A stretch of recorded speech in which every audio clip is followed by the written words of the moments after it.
这三个词看起来很像，但是用法不太一样。其中一个副词还带有负面的含义，如果用错场合，甚至可能会得罪别人。大家好，我是 Elena 老师，今天要带你看3个很容易搞混的中文副词，请你先猜猜看，下面哪个句子是听起来最自然的？ A. 你怎么早餐总是吃蛋饼？ B. 你怎么早餐老是吃蛋饼？ C. 你怎么早餐一直吃蛋饼？正确答案是什么呢？别急，等一下你就会知道了。Do you sometimes struggle with similar words in Chinese? Many intermediate learners mix up these 3 adverbs: 老是、总是 and 一直。But their meanings and feelings are quite different. Today, I'll explain them in a simple way with real-life examples, so you can speak more naturally and avoid embarrassing mistakes.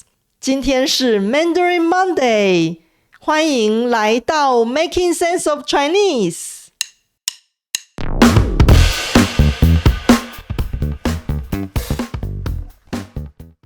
总是、老是还有一直是我们在日常生活中经常用到的中文副词。这3个词看起来很像，但是用法不太一样。其中一个副词还带有负面的含义，如果用错场合，甚至可能会得罪别人。我们先从总是来看吧。在日常生活中，我们最常用到总是，用来形容经常发生、重复出现的动作或事情。比如说，每年夏天总是会有台风侵袭台湾和日本。每年的春节，他总是会回老家与父母团圆。那间餐厅一到用餐时间，总是高朋满座。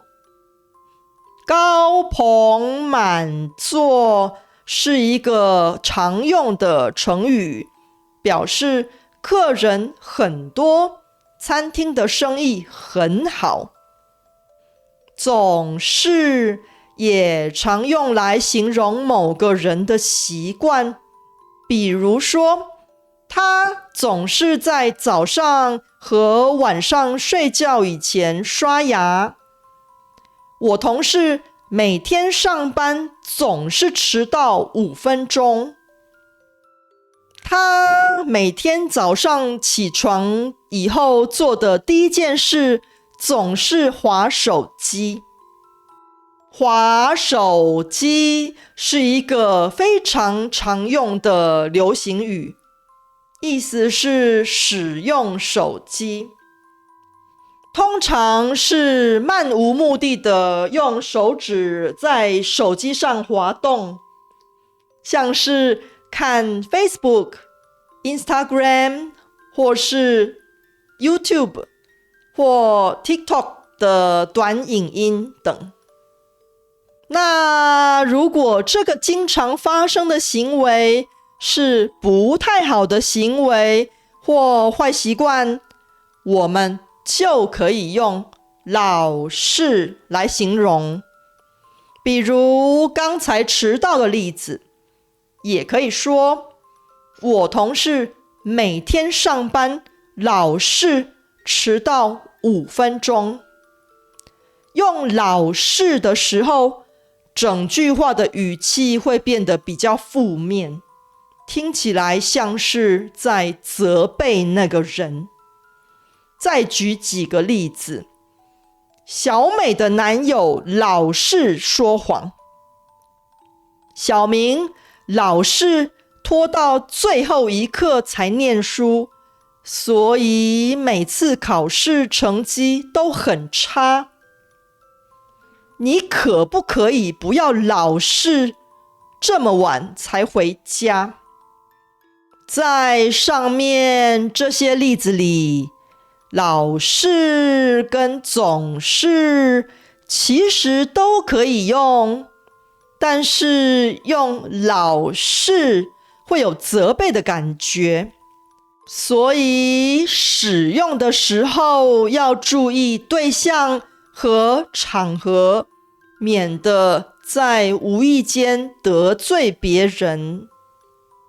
其实这堂课的灵感来自一位观众的留言，他在留言里面用了老是这个副词，不过不是用在负面的情况，听起来有点不太自然，所以才有了这堂课。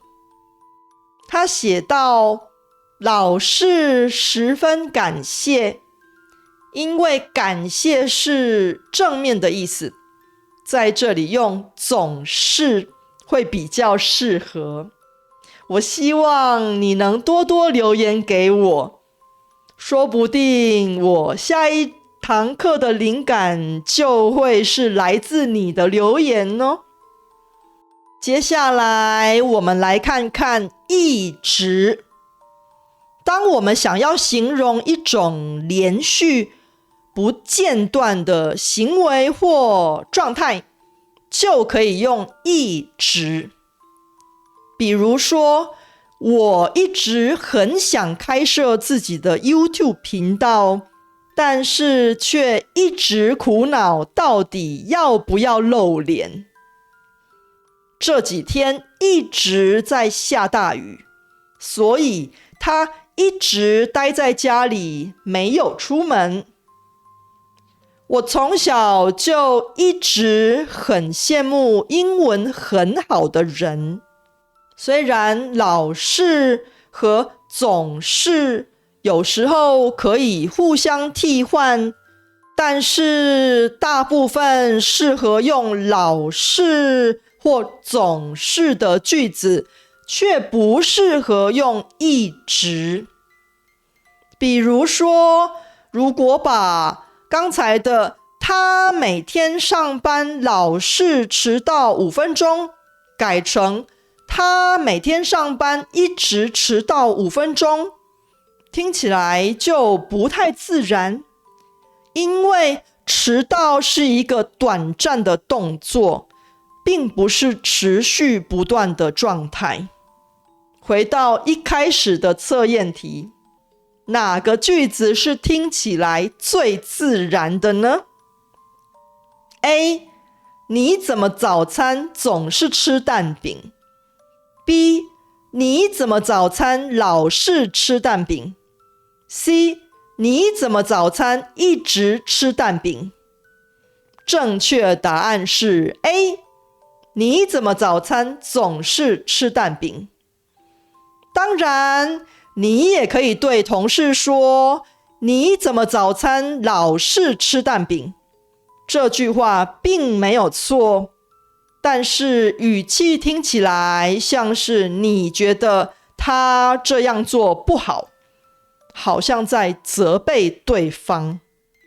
事实上，蛋饼是在台湾非常普遍也很受欢迎的早餐，真的有不少台湾人天天吃蛋饼。如果你的台湾同事甚至是上司或老板听到你说你怎么早餐老是吃蛋饼，可能会觉得自己被批评，心里有点不舒服。现在你知道老是这个副词最好不要乱用了吧？另外，吃早餐是一个短暂的动作，并不是持续不断发生的，所以用一直来形容也不太自然。怎么样？你答对了吗？最后，我想给你一个小作业，请你用总是、老是或一直造一个句子，并且把你造的句子留言在下方的评论区。经常练习用中文造句，你一定会进步得很快哟。I hope today's lesson gave your Chinese a nice boost. If you'd like to review more easily, you can get the lesson transcript with pinyin and other supporting materials at makingsenseofchinese.com/EFP. Ready for the next step? Check out this playlist and keep learning with me. See you there!